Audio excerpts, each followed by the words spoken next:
warahmatullahi wabarakatuh.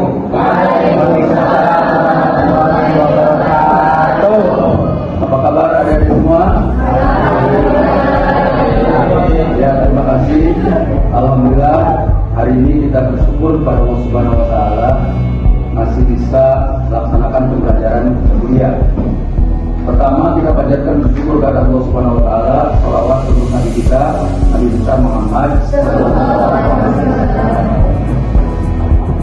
Adik-adikku sekalian yang berbahagia, hari ini pembelajaran kita menganggap tentang profesionalisme guru, di mana tema pembelajaran yang ke-9 yaitu tentang manajemen kelas.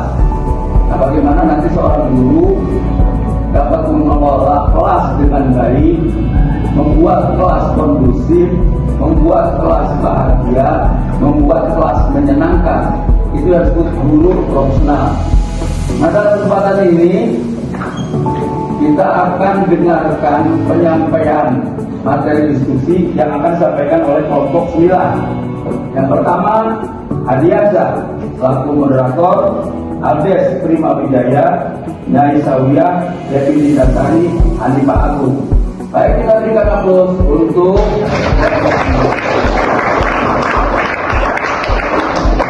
selanjutnya waktu kami persilahkan kepada kelompok 9 untuk menyampaikan materi pembelajaran. Silakan.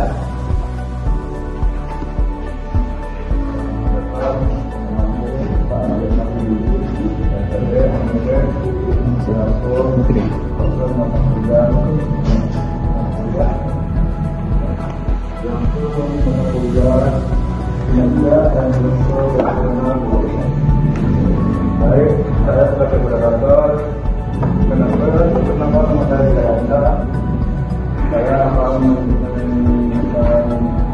membahas susunan acara hari ini.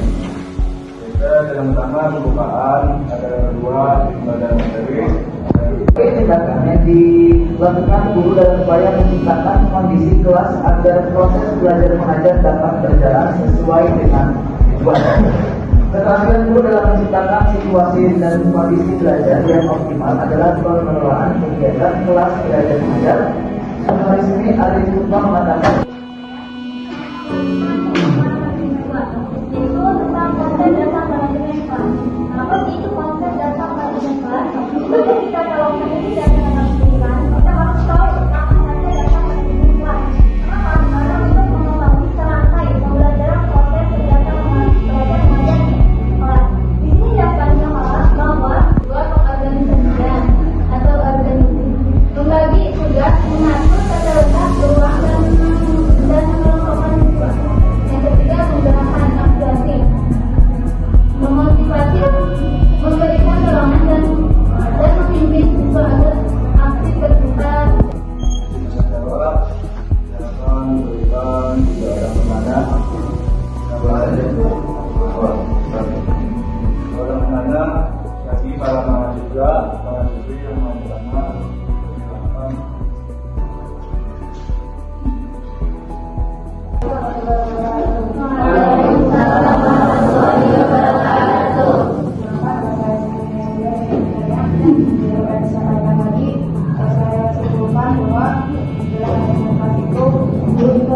Guru itu punya hak atau guru itu berhak mengontrol sumber-sumber untuk pengajarannya dan materi-materinya gitu. Tapi realitanya itu siswa di lingkungan itu sumber belajarnya banyak sendiri gitu.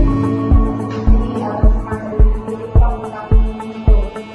Dan bukan dari buku gitu, bukan dari buku yang kelas guru itu ada dalam kelas. Jadi itu bukan dari buku, tapi sekarang banyak juga itu dari buku atau dari kelas. Nah, apakah hak mengontrol guru itu masih relevan tahun sekarang, tahun 2006 ini, dan bagaimana menurut kalian itu, menurut kalian atau argumen kalian dalam masalah tersebut, gitu. Argumen pro itu bagaimana dan kontranya seperti apa?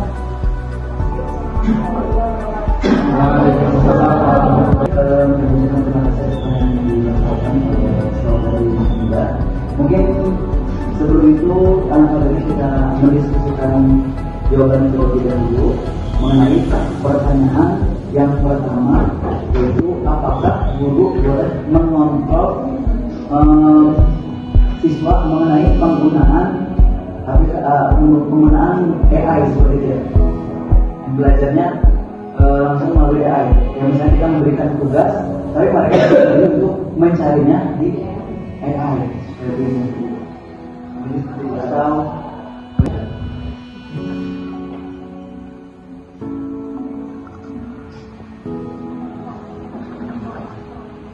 Gimana? Sudah siap?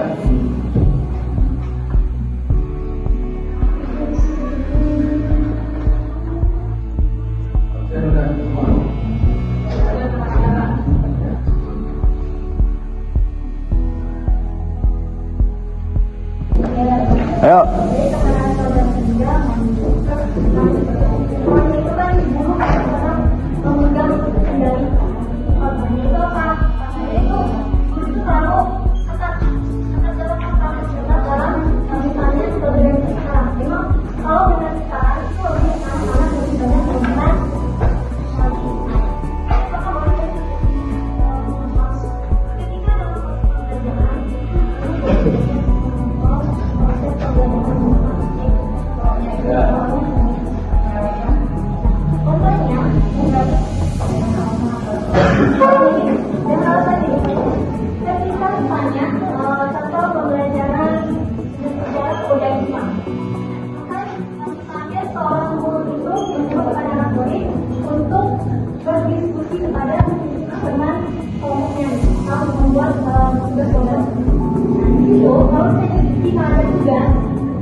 Guru boleh memerintahkan kepada murid menggunakan AI sebagai alat bantunya.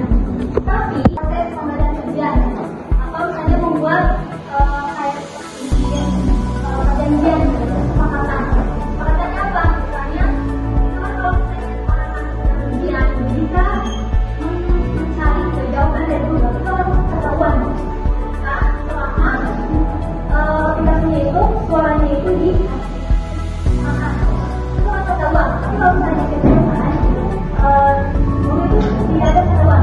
Tapi sekarang teknologi semakin canggih, bahkan example juga itu ada kayak seperti mengangkat apabila orang anak menggunakan media, menggunakan misalnya TV Google itu harus ketahuan sehingga anak tidak bisa melanjutkan proses ujian. Nah itu juga orangnya itu seperti itu, guru bisa saja memerintahkan kepada murid ya, untuk menggunakan sebagai alat bantunya. Tapi di situ juga guru memberikan Contohnya itu kalau bisa TV itu kan bisa aja kayak marah atau gimana video kita bisa kita buang kalau dia nggak ada kontrol dulu setelah apa gitu mulai harus seperti itu jadi jangan ambil lepas anak-anak. Misalnya kita tidak mau Baik, lanjut.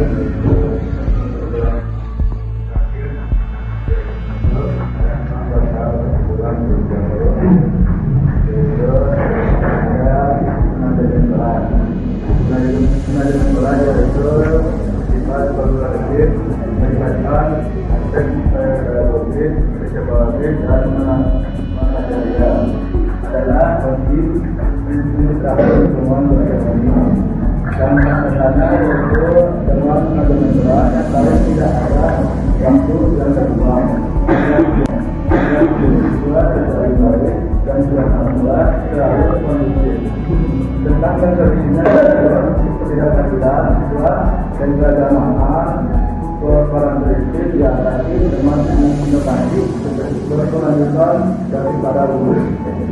Mungkin sekian dari Bapak kami. Pada menutup, mari kita berdoa alhamdulillah.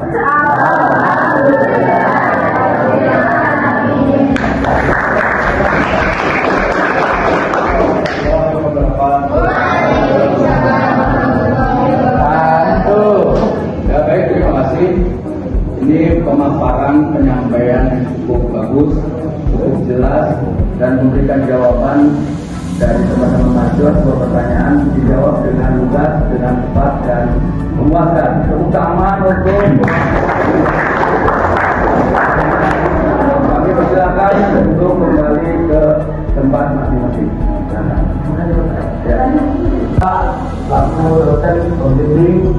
atau dosen pengampu mata kuliah profesor guru ingin menambahkan sedikit tentang manajemen kelas. Jadi kelas itu terbagi dua. Ada yang disebut kelas persepsi sempit, ada yang disebut kelas persepsi luas. Mana contohnya yang termasuk kelas persepsi sempit? Ya seperti sekarang, ada bangku, ada meja, ada ruang, ada dinding, ada peserta. Kelas itu termasuk kelas persepsi sempit. Dan yang kedua ada yang kelas namanya kelas persepsi luas. Itu artinya tidak terukur oleh ruang, oleh tempat, oleh lapangan, di mana saja bisa menjadi kelas. Misalnya di lingkungan masyarakat, kumpulan, komunitas dan sebagainya itu jadi kelas. Yang bisa menghasilkan itu adalah pembelajaran kolaborasi atau siswa aktif atau mahasiswa aktif dengan sistem diskusi. Yang kedua, ada jenis-jenis kelas. Mana di kelas itu ada yang disebut kelas gaduh, ya. Kelas gaduh itu guru harus menghabiskan banyak waktu. Artinya tidak nyaman ketika kita belajar. Tapi bisa nggak kita dipersilakan lagi kepada guru, nanti kamu sebagai dia calon guru bisa nggak memanajemen kelas gaduh? Pasti di setiap kelas ada gaduh ya. Yang kedua, kelas yang kondusif, berarti lawannya kelas gaduh. Kondisi artinya tenang, nyaman, kelasnya tidak berisik, tidak gaduh. Nah itu nanti akan kamu hadapi ketika kamu mengelola kelas. Yang ketiga adalah kelas yang tenang dan disiplin. Ini masih pilihan ya. Jadi gaduh dan akan dirasakan oleh setiap guru itu mana nanti di lapangan itu akan dapatkan. Apa pada masa kelas gaduh, kelas kondusif, tenang disiplin, atau yang tepat kelas yang berlangsung secara alamiah. Secara alamiah itu artinya tidak disuruh, tidak diperintahkan, tidak dimarahi, anak itu langsung tenang. Itu kelas alami. Dan kira-kira menurut kamu mau masuk nanti mengajar itu pengen lihat bagaimana? Ya, baik rupanya pertemuan hari ini kita akhiri. Mudah-mudahan kita dapat berjumpa kembali pada ilmu dan mata kuliah yang sama. Mohon maaf, terima kasih. Assalamualaikum warahmatullahi wabarakatuh.